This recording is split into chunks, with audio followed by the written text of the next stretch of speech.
Welcome to my channel.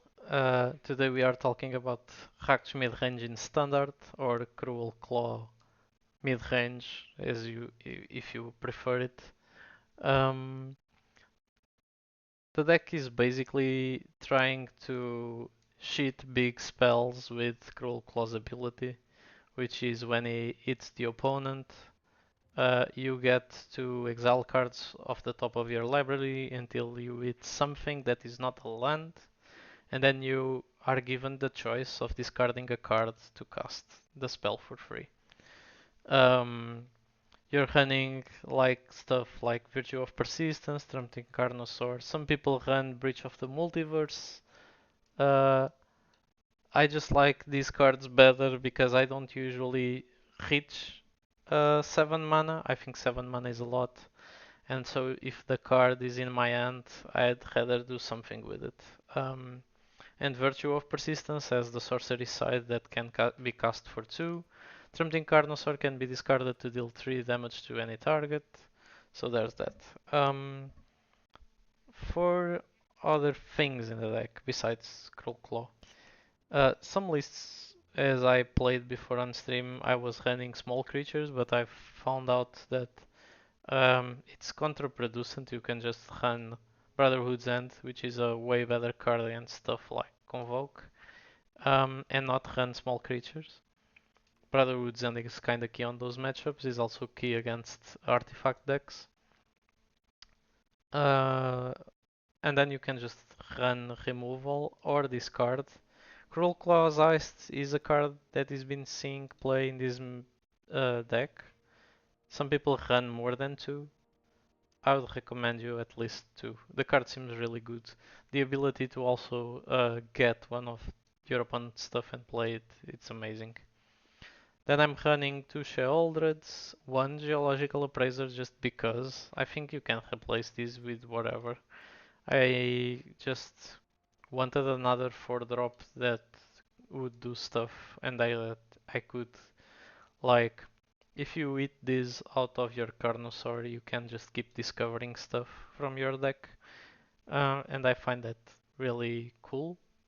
I don't really want to run more because Brotherhood's End also kills your appraisers. But 1 is okay. You can also play Hostile Investigator instead. And it's cool. Another card that's really cool, it's Preacher of the Season. If you play 4 Preachers, your Preacher doesn't die to Brotherhood's End. That's a big upside. Sometimes your opponent goes turn 2 creature, you play turn 3 your Preacher, he goes turn 3 another creature, and then you just wipe the board and attack, and it's just so hard for your opponents to come back from that position. I think it's one of your strongest play patterns in the deck. Um, and then you're playing Cruelty of Geeks, because the objective here is also to reanimate your Carnosaur. So you play Cruelty, you can read ahead. So you don't need to start on the first step of the saga, you can just go to the last if you want. And the point is you discard Carnosaur to kill something and then you reanimate it later with Cruelty of Geeks. Sheoldred is just a generically good card. I've said that on Dimir's mid-range video. It's still true. I'm running 2. You could arguably run 3 instead of Appraiser, but I think that's a bit mana heavy.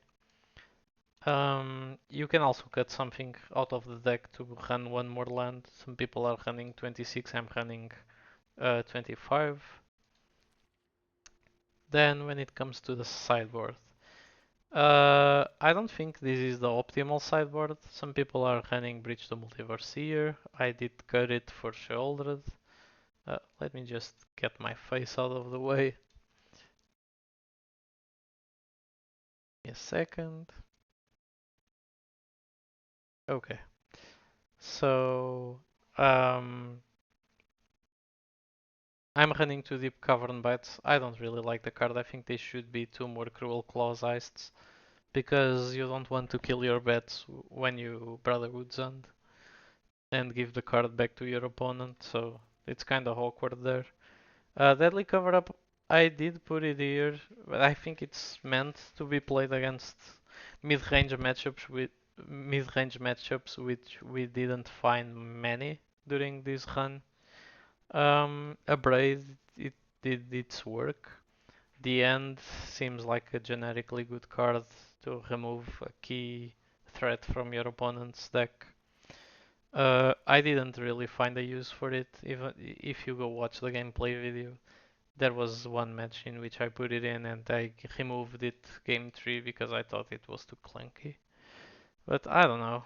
Hostile Investigator, uh, people are running two. I think you should too. If you have two of these cards, you should put two on the sideboard. Or one main, one sideboard. I think the card is incredibly good. And some matchups you win by your opponent not having a hand. Um, yep, Liliana's of the Veil, you should also keep them here. I think they do incredible work.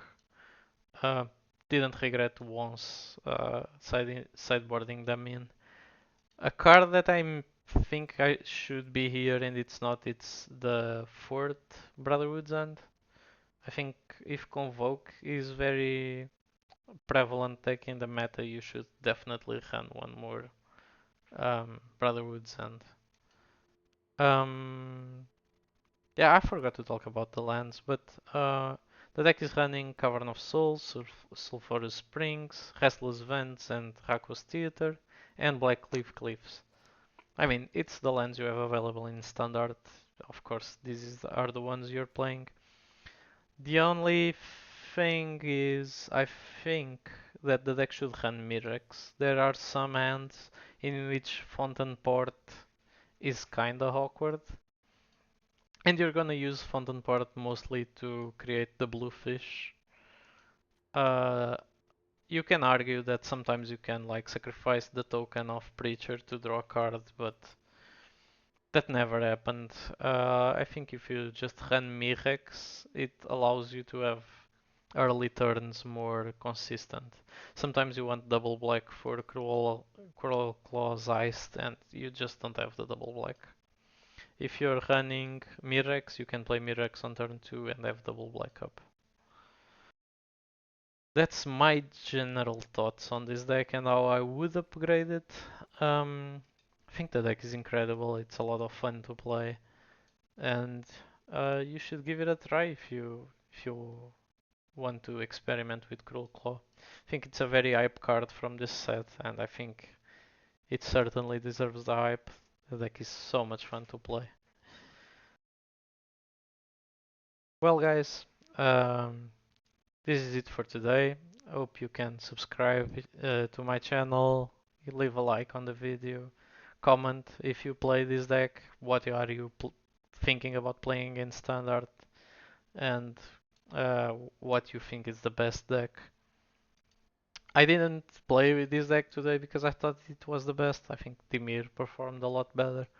But I really like Cruelclaw as a card and I wanted to play a bit with it and see what it can do. Thank you for watching. See you next time.